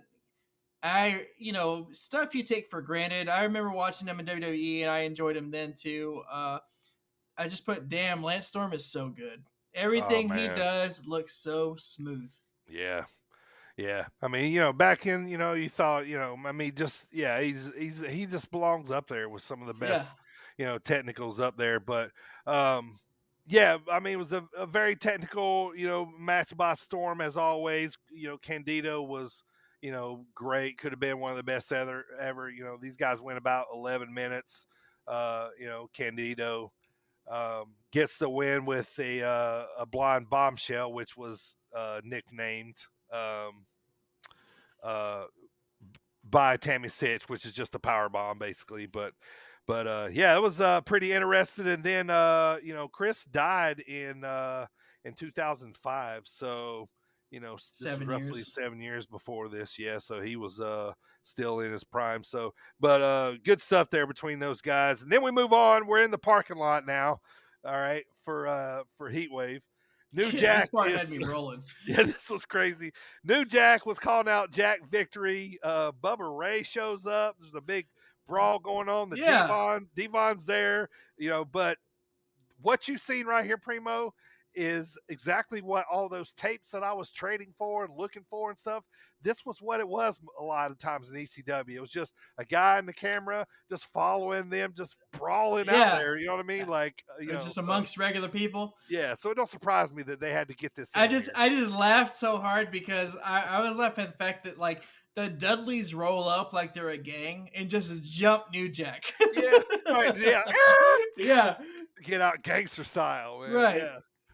So they were supposed to be in a match, New Jack and Jack Ventry, but it was canceled due to the parking lot brawl. You know, so but yeah, that was pretty funny. That was, like I said, that was totally ECW in the 90s right there. And then we had the RVD promo where he was basically like eating the camera up. He's cracking me up because he'd be like, yeah, and then they want to see Mr. Monday Night, and then Sabu's like, hey. He's like, oh yeah, right. and Sabu too. They want to see, they want to see your stuff too, man. But, they really want to see the whole fucking show, right, the whole fucking show. Yeah. He's like, shut up, Bill, Alfonso. Oh, that's funny. And then next up on the card, Primo takes over here, which was my favorite because I saw Mike Awesome and Masato Tanaka wrestle a lot, and this match, the way it happened, was the reason why I watched a lot of this, because this is my kind of shit right here, man. Yeah, this is where I started taking my more detailed notes here. Mike Awesome, right off the bat, I just put Mike Awesome is huge. And that mullet is on point. Yes. Yeah, he's got all the business in the front and a lot of party going on in the back. Masato Tanaka isn't that small of a dude either. He's short in stature, but he's definitely like he's thick, he's wide, he's very muscular. At the beginning of a lot in the 90s. These guys fought a lot in the 90s. I probably guess they probably fought 7 to 10 times before this match. Oh, okay. Yeah. All right. Yeah, they seem very comfortable with each other. That's for sure. They're nuts. They're both nuts. Mike Awesome towards the beginning, Mike Awesome does a suicide dive out to the outside, and I just wrote down that suicide dive nearly killed him. Yes. He dove in and like almost went headfirst into the guardrail. Like it was crazy. That's Mike Awesome in a nutshell. I was like, this dude is so big. He doesn't need to be doing that. He thinks it's a cruiserweight or something. Then Tanaka runs down the entire entrance ramp to hit Mike Awesome with a chair shot. So he has a chair in his hand. He starts at the top of the ramp and runs all the way down. Joey Styles said it was 95 feet. Then he ran down. I don't think it was 95 feet, but he ran down 95 feet to hit Mike Awesome with a chair shot. Just when I thought Mike Awesome was blown up, you have Tanaka in the crowd, and Mike Awesome does a springboard jump and sails into the crowd. That's a big boy to be coming towards the crowd. Hell yeah, it is. He's nuts, man. And then he picks up a chair. Once he gets Tanaka back into the ring, he picks up a chair and just smashes it over Tanaka's head. And Tanaka no-sells a chair shot to the head. And that wasn't any kind of joke of a chair shot either. Yeah, it wasn't a tap. No. So eventually, Mick gets him down. He finally gets Masato down to the mat, and then goes to the ropes to the outside.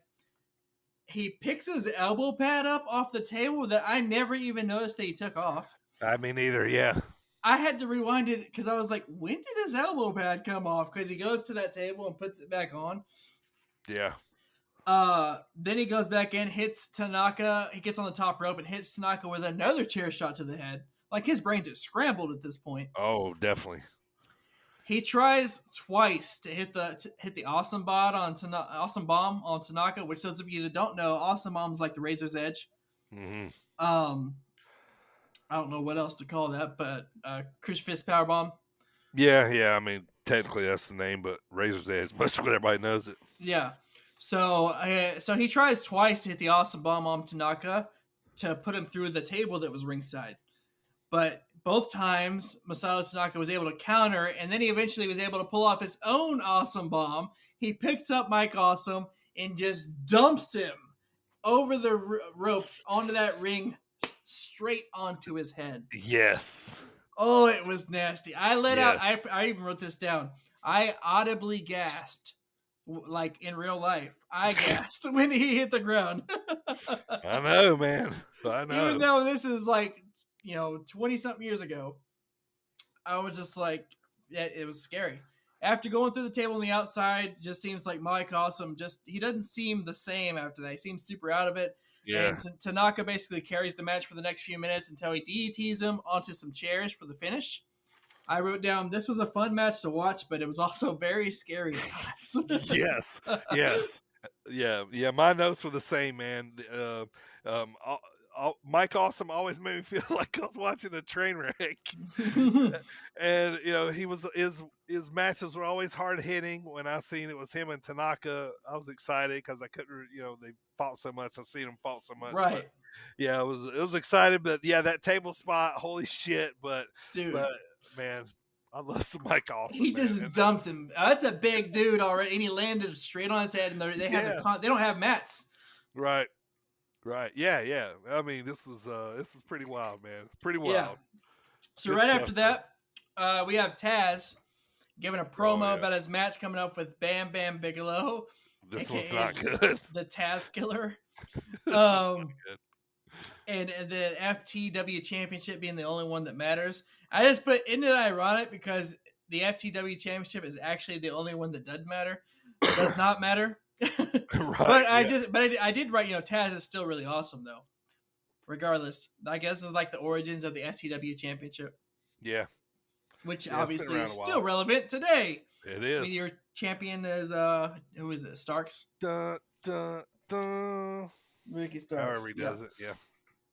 So Dudley's give a promo about Tommy Dreamer, but all I could think this whole time was, which this was a part of his attire back then.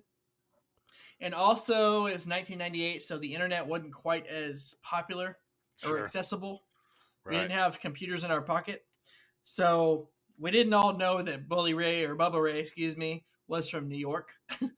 And I just wrote, the Dudleys were given a promo about Tommy Dreamer, but me being the fan I am now, all I could think about was how it doesn't make very much sense for Bubba Ray to wear the Confederate bandana when he's from New York.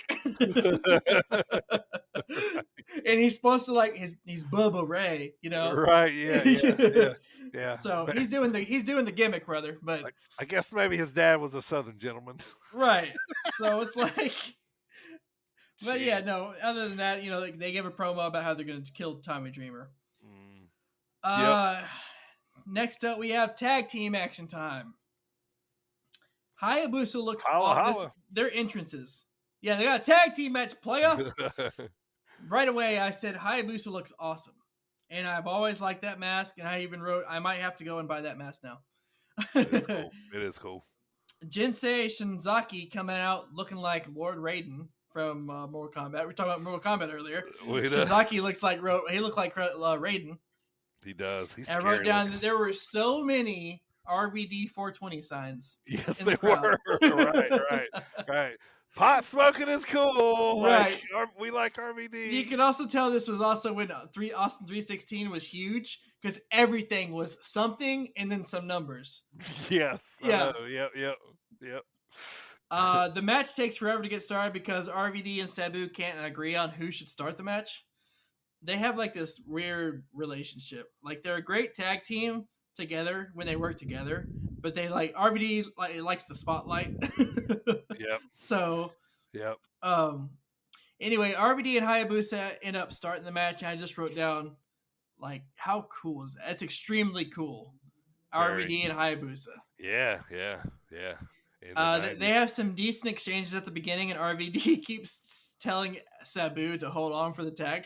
Sabu keeps reaching out for that tag, and RVD is hold on, wait a minute. Right, not yet. It's I'm still getting my shit in. Relax. Every time RVD does something that something that garners some sort of reaction, he takes some time to soak up the crowd. He does his jump around thing.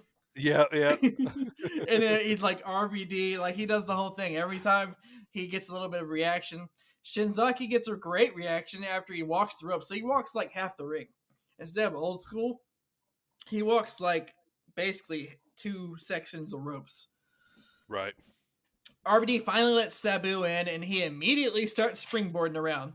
Here we go. Right away. Missing spots everywhere. Yeah. Like this first thing he did was went and jumped on some ropes. He can't help it, man. And I just wrote down, I like Hayabusa and Shinzaki's boots. They're like a softer kind of boot, you know, kind of like the foot ninjas from Ninja Turtles. Yep. At one point, Sabu has Hayabusa in a camel clutch, and RVD does a springboard backflip into a sitting dropkick just so he can get a crowd reaction. Like, there was no reason for him to do that other than he wanted to do a cool move to overdo what everybody else was doing so he could stand up and take all the spotlight. Right. And then there's a lot of high flying and springboarding in this whole match. Like, that's basically it's Hayabusa, Shinzaki, RVD, and Sabu. So they're flying everywhere the whole match. At one point near the end, Sabu hits a Hurricane Rana off the top rope, and RVD hits a frog splash out of nowhere. Yeah. Like, out of the camera angle comes this frog splash almost immediately after this Hurricane Rana takes place. The match was very fun to watch, though. I lost track of who the legal participants were. About a quarter into the match, I was like, wait a minute, I forgot who exactly are the legal participants. But I actually put, holy shit, the ref hopping up on the turnbuckle and jumping down to count the pin was the greatest thing ever. Yeah, like, getting in position. Exactly. He was like up on the turnbuckle, and then they went for the pin, and he jumped all the way down and got into position. Yeah. The table spot was ruined because the legs on the table were broken, but the alley, this is what I call it, the alley-oop Van Daminator, where Sabu throws the chair, and one of them, I forgot who exactly it was, Shinzaki or Hayabusa holds it, and RVD hits the Van Daminator. It's always a cool spot. Yeah. And for the finish, if they time it right, if they time it right. Oh yeah. If they have to sit there and hold it for a second while Rob gets there, it takes away from it. Exactly. But if he gets it to him, they grab it, boom, then it's beautiful. If it's like seamless like that, it's great. Yeah, it's beautiful. For the finish, they put Hayabusa and Shinzaki both on the same table. Excuse me, and RVD and Sabu hit them with a top rope splash and leg drop combo at the same time, which leaves RVD and Sabu to retain their titles. It was I really liked this match. It was fun to watch. It was. This was the longest match on the card. Yeah. It was fun. They were flying everywhere. It's my kind of match. yeah, all kind of stuff going on. Yeah, I mean, how can you go wrong with this? I mean, with very entertaining, man. Yeah, definitely was. That was and right now, like, going into these final two matches of this card, like, I was already pretty much enjoying it because after seeing Incredible Lynn, Candido Storm, and then I was Tanaka Awesome was my wheelhouse, so I was super happy about that. Yeah, and then so coming up next was Taz and Bam Bam. So what was going on here was this was a Falls Count Anywhere for the FTW title. So Bam Bam was part of the Triple Threat Shane Douglas faction that we heard Shane talk about. So this match was, hyped up a lot throughout the night. Shane was, basically saying this is the only match that he cared about, blah, blah, blah. But, this was prime Taz right here. This was the best Taz, I think, during, that ECW run heyday. I love the gimmick, comes out, lays the belt down, stands there with his, hands crossed over. No bullshit, just straight business. You know what I mean? Yeah, I put actually that Taz might, at this point in time, Taz might have the coolest entrance in all of ECW. Yeah. It was cool music too, They did cool music. They dim the lights. Yeah. It usually had some orange going on, but tons of outside brawling in this match. I mean, it was what we thought it was going to be, a straight up fight. I mean, that's what kind of fight Bam Bam always excelled at. So So they brawl outside the ring. Bam Bam's attempting a suplex, but Taz reverses it to a tornado DDT, and they go through the entrance ramp, which was a planned spot. And obviously, they both crawl out. The crowd's going nuts, but we see Bam Bam crawl out first, and then, Douglas is going crazy because, Bam Bam's out first. He's the only one, they're making it out like he's the only one that's going to make it out alive. And then Taz jumps out, and as Bam Bam's heading back towards the ring, Taz grabs Bam Bam, drops him down to the ground. Taz mission. He taps out, furthering the storyline with Douglas that they will eventually have later between those guys. But Douglas and Francine end up storming off, and but yeah, it was pretty wild there, and it always like shocks me when I hear somebody say "goddamn" on TV. Oh, and yeah. Joey said it, and I was like, "Whoa!" You know what I mean? Like, yeah, because they go through the ring, the entrance ramp. Yeah. What's funny is I wrote this down that right before they go through the ramp, though, there's a guy with it's right because they were in the crowd. Yep. At the time fighting, there's a guy there with a sign that says, "I drove 6 hours. This better be good." That's right before they go through the entrance ramp. Oh, that's funny. Yeah, so Taz wins the match, falls count anywhere, keeps the FTW Heavyweight Championship. I enjoy this. Like I've said, Taz was my guy, in ECW. He's the main reason why I started tape trading and, checking that stuff out. So it was kind of funny. Primo, I don't know if I ever told you this too, man, but worked in a restaurant in Charlotte for like 15 years.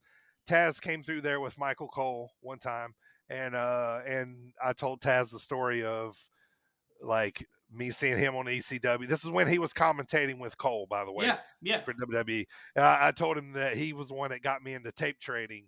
And the reason why, I was doing all that stuff, he was laughing, that kind of stuff. Signed a t-shirt for me. Very cool, dude. But yeah, I ended up telling him that, and he was like, well, go get a tape, man. Let's watch one of them, and like I lived like 30 minutes away, at the time. And I was like, who has a VCR anymore? Right. I do have them at a VCR, but yeah, just so, but it was cool for me to watch Taz and, Bam Bam too. So, but we get to the main event now for ECW Heatwave 98. Now this is a street fight here. We got on one side, we got Tommy Dreamer, we got the Sandman and Spike Dudley going against the Dudleys, which was, Bubba Ray and Devon that we know. And then the one they really pushed is like the Hoss, the enforcer, the badass of the Dudleys, Big Dick Dudley. Dudley. They had Joel Gertner there and Sign Guy Dudley. So, shit. A lot of people around. The Dudleys rolled deep, man. They did, man. That's why I said Bubba or the Big Daddy Dudley got around, or Big Mama Dudley, one of the two. But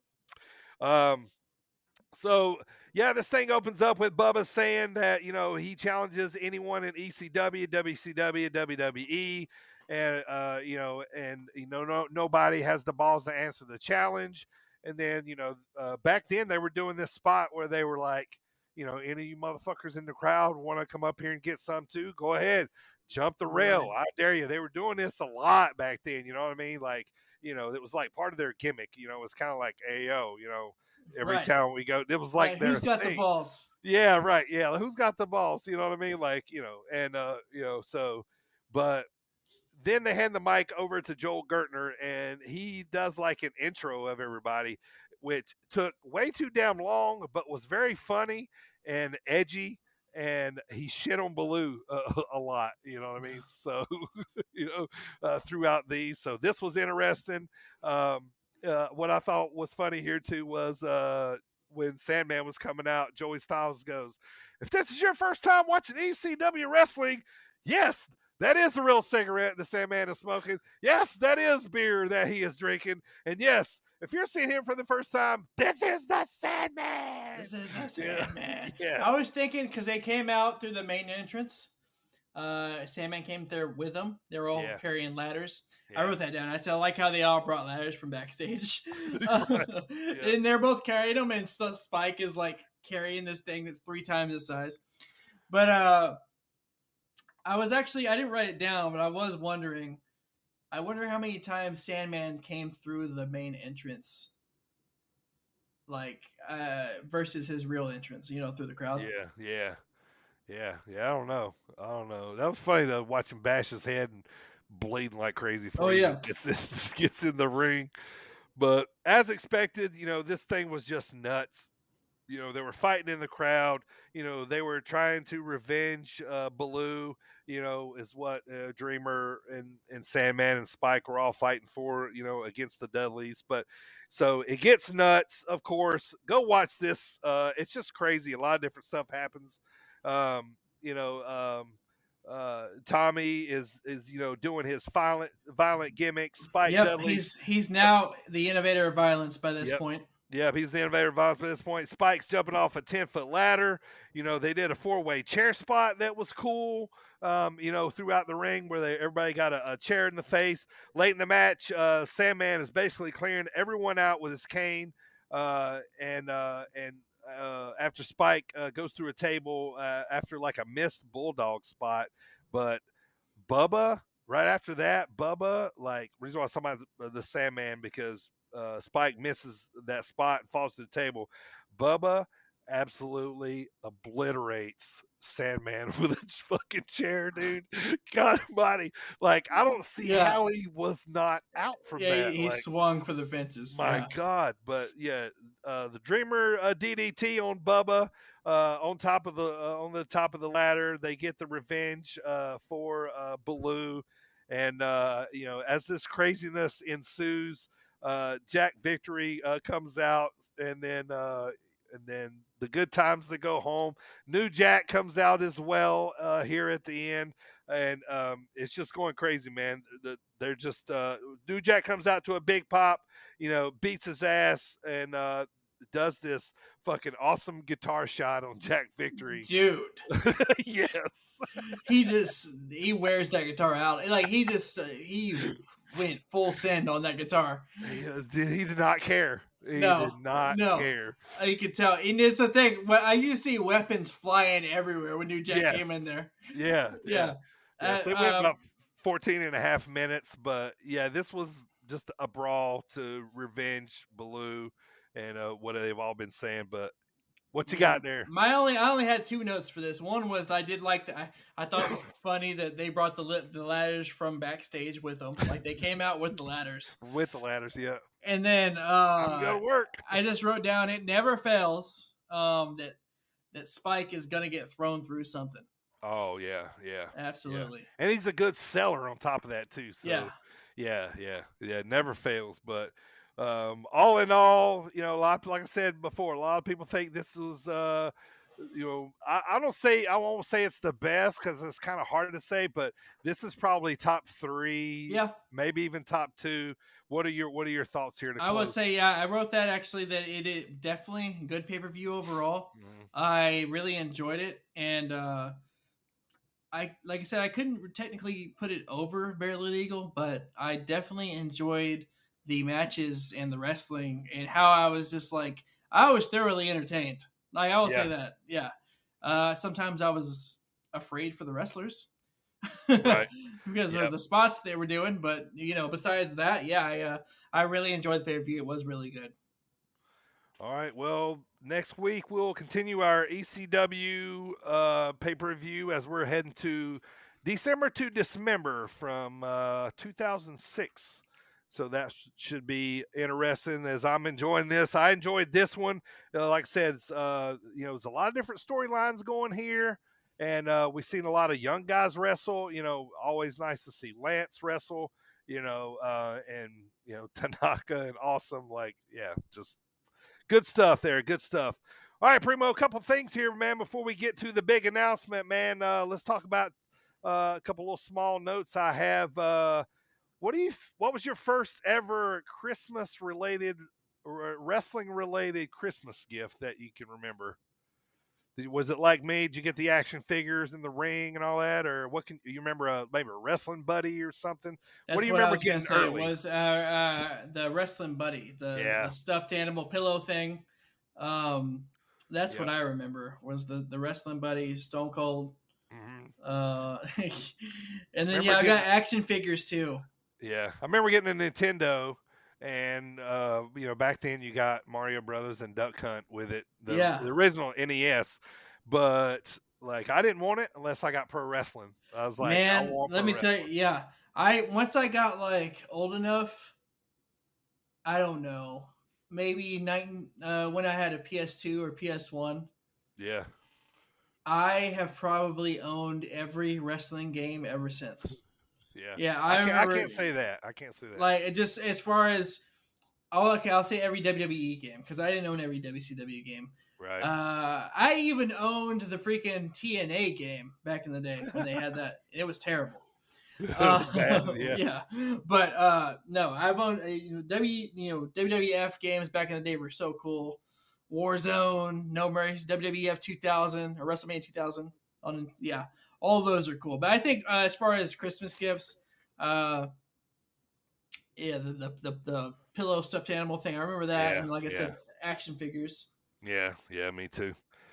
All right, well, get back to wrestling. We talked about it, a while back. Do you like the AEW spaces out there, pay-per-views, as opposed to having them every month? Do you think it makes them feel more special when they do have them? Kind of like ECW did back in the day.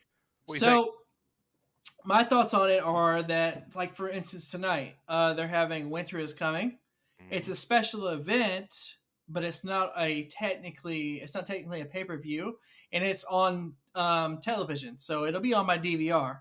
Right. And I do like that. I like it a lot because it's like, they have like 4 or 5 big pay-per-views throughout the year. Sure. And in the meantime, you still see these big moments, pay-per-view worthy moments on regular TV. Good point.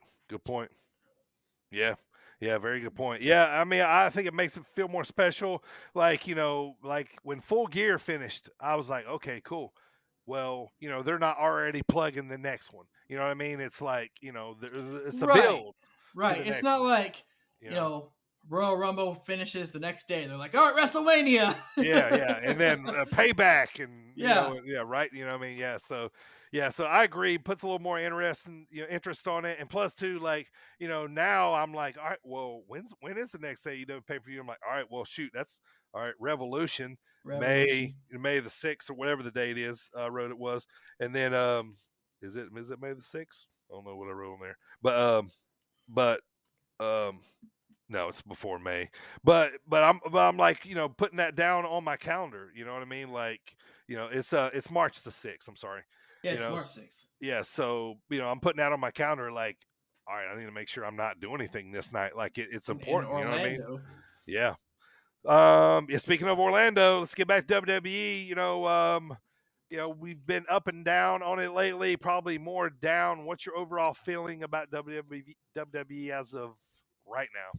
Honestly, as a lifelong WWE fan, and somebody who I grew up on WWE, so it's kind of depressing to me, especially being the one, I'm the guy on here that covers WWE in depth, and so it just kind of. It sucks because I don't want WWE to fizzle out, and I don't want it to, change into something else that isn't a wrestling show. Right. So at the same time, they seem to be losing a lot of fans. They seem to not be selling as many tickets. Mm-hmm. It's like, man, what the hell is going on? Seems like they're in a game with AEW right now, and they're just getting crushed by the away team. You know what I mean? For sure. Yeah, they're just like, and they don't have an answer, man.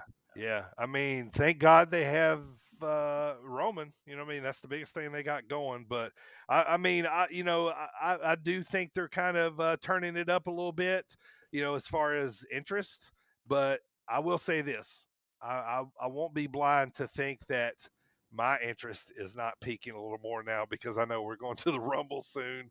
You know what I mean? So I'm paying a little more attention, a little more into what's going on. 100%. You know what I mean? So With yeah. with Kevin Owens' new deal. Yeah. What do you think about that? What do you think about him? That kind of throws his name in the hat for the Rumble. It does. It kind of throws his hat in the for a title run soon. He's my favorite wrestler in WWE, so I'm always going to be for that. And it changes my mind now too because I kind of thought there here lately that he's just out there to put over Lashley and do good business with Big E. Now that he's signed long term, I'm like, okay, we're in the mix now, man. He might can win this thing. Yeah, you know exactly. what I mean? It changed my whole frame of mind. You know what I mean? What if the whole thing, and what if he just suddenly gets it on day one? Like, I don't know. Like, that's the kind of shit they need to do, though. Mm-hmm. They need to be like, because we're expecting them to be like, oh, it's just day one, Big E's going to retain. They need to go ahead and swerve us. Triple H is going to come back and pedigree like Kevin They need Owens to do some swerves on us. You know what I'm saying? Yeah. Get us interested. Just go, oh! Exactly. Yeah. Stop, because I'm sitting there watching Raw with my wife. Yeah. And I'm saying, all right, so I'm taking my notes on my phone in my notes tab. And I'm just like, okay, so I'm already going to write ahead what's going to happen because I know what's going to happen. Right. And that's literally what I do. Like, why? I don't want to, unfortunately, it's that predictable. Yep. I agree.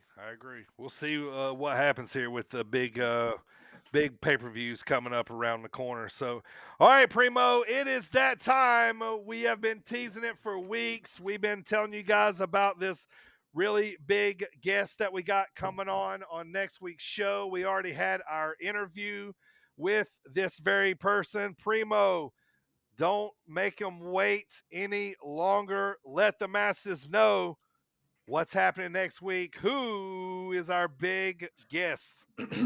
Well, masses, are you ready? Like you said, we've been teasing this for a while now. On our Christmas episode next week, we have a very special guest that we'll be having on for you. You know her as one of the biggest independent wrestlers in the USA and especially around promotions in the Midwest. That's right, I said her. Coming to the Sit Down Marks podcast next week is none other than the Blue Phenom herself, tearing up the independent scene, and she just had her very own show called Cosmic Christmas. Do not miss this one on next week's pod. We bring you an interview with Space Jesus Billy Starks. Yeah! We talk about her life, booking a wrestling show, her goals, nicknames, Billy Starks' brand, and more. How about that, DB? How about it, man? I'll tell you what, I'm excited. We had a great interview with Billy. She is one of the biggest independent wrestlers in the world. You heard those stats right now that she's wrestling close to 40 promotions. So, man, we had a great time talking to her. And this was a big interview, man. We ended up talking to her for about an hour, didn't we? Oh yeah, it was great time. She's very easy to talk to, and I mean you could tell she's loving what she's doing, and it was a great, cool conversation getting to know her, and I can't wait to release it to all you marks out there.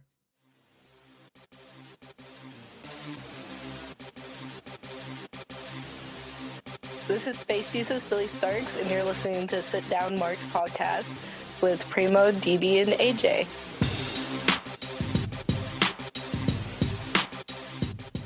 Next week on the audio version of the pod, we're going to be inserting that interview into our pod next week to for Christmas.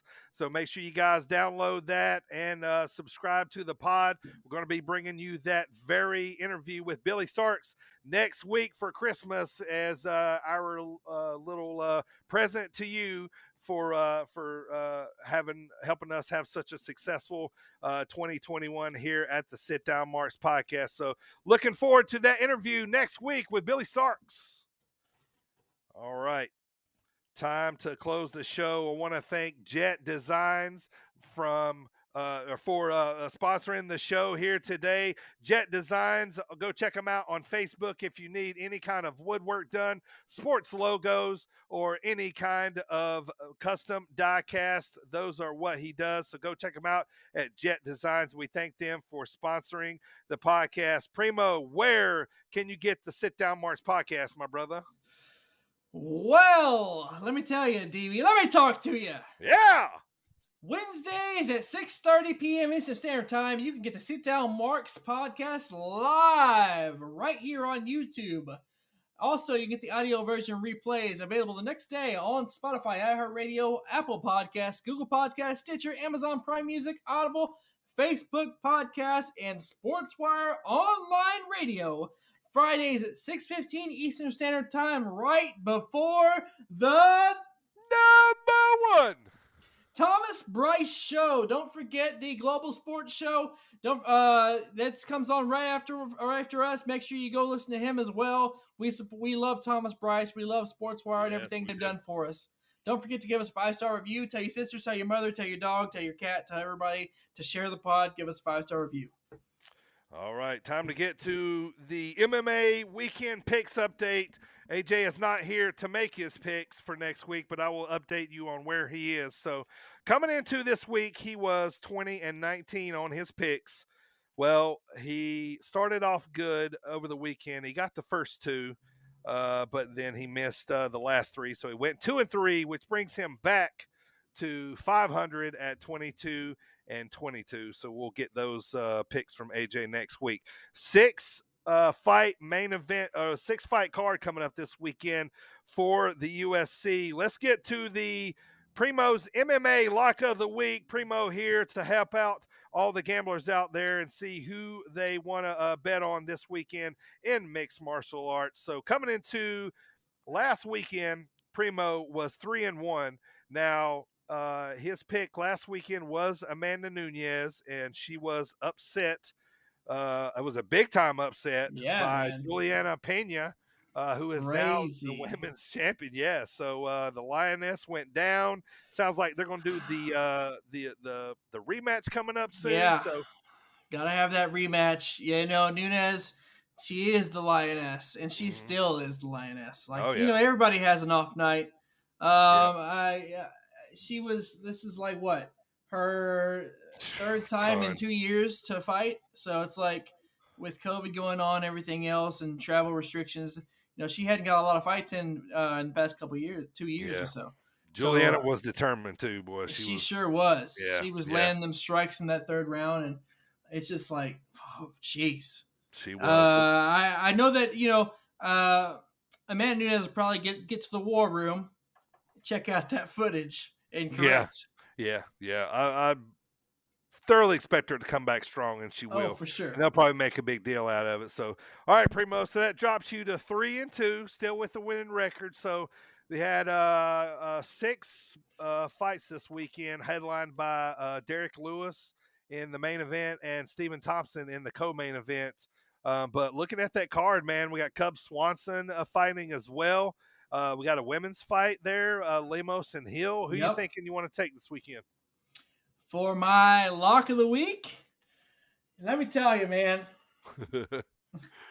my balls was hot. So I got to go with my guy, the Black Beast, Derek Lewis, for my lock. He's going to take out Chris, and he's going to win in that main event, Derek Lewis, for sure. In that heavyweight bout. I can't wait. Yep, it's going to be a good one there. Check out that one this weekend. All right, let me let you guys know what's going on next week on the pod. As Primo just announced, we're bringing you that interview with the Space Jesus herself. Billy Starks is going to be on the pod here. We had a great time talking to her. So that's going to be on next week's pod. It's going to be our Christmas episode. So we're going to talk about ECW December to Dismember in 2006, along with our weekly recap and more. And also we're the debut of our new game we're going to play with our guests called Cage Match, and we did this with Billy Starks, and we had fun doing it. Obviously, the fun part about it is we did not stick to the rules.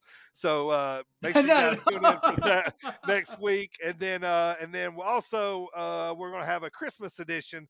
I'm going to bring a Christmas edition of Squared Circle questions for the boys to ask them some Christmas and wrestling related stuff. So that one's going to be fun. You know what I like about that is I didn't stick to the rules and I still lost. It was fun, man, and Billy had a good time, and we really do appreciate her coming on the pod, and can't wait to bring that to you guys next week. But Primo, us here, along with that big news about Billy Starks, we also have some great news here. You want to fill in the masses here? Absolutely. Let me tell you something, masses. Thanks to all your support and our hard work here on the podcast, 42 episodes in. And your boys here, DB, AJ, and Primo. We are now officially the official podcast of Zawa Live Wrestling. Yeah. You can catch their. We're gonna be on their official podcast for definitely this first half of 2022. Their first show January 8th, 2022. Yep, looking forward to that partnership with them. And then also our home promotion that we actually work for now, Iron Spirit Pro, right. January the 28th is their next show. It's the Friday before. The day before the Royal Rumble. So if you're in the area coming across, coming across the state here, leave a little early, come to Bloomington, Illinois for Iron Spirit Pro Friday night before the Rumble. It's going to be an awesome show. A couple notes here before we go, Primo. Like we talked about, AEW Revolution is March the 6th. You said in Orlando as well. Happy birthday to our not podcaster buddy AJ, who's not here. You're fired. Also, another note here before we head on out. If you guys are not busy this weekend, turn on YouTube. Go follow Fight For It Company. Now, this is a MMA card they're putting on this weekend. As you've heard, a friend of mine and the pod, Brian Battle, who coaches my best friend's son, Lane. Lane has a big fight this weekend. He is fighting a guy named Jacob Thompson. It's this Saturday. He's going to fight about 3 o'clock Eastern time. So tune in. They'll put all the fights on YouTube. And also it's called Fight For It Company. I think it's in Gaffney, South Carolina. So go check out my boy Lane there. Hyaston MMA. A lot of their fighters are going to be on that card. I'm going to be watching them all week long. So shout out to the boys there at Hyaston. Go get these dubs. Also, Shamik Harvey out of Hyaston. He's fighting over in Columbus, Georgia. So all these names I'm telling you right now, future world champions. You heard it right here first on the pod. Go. Right there. So make sure you guys tune in. So shout out to all those guys and everybody. So with that being said, AJ is not here. So Primo, it is your job today, my friend.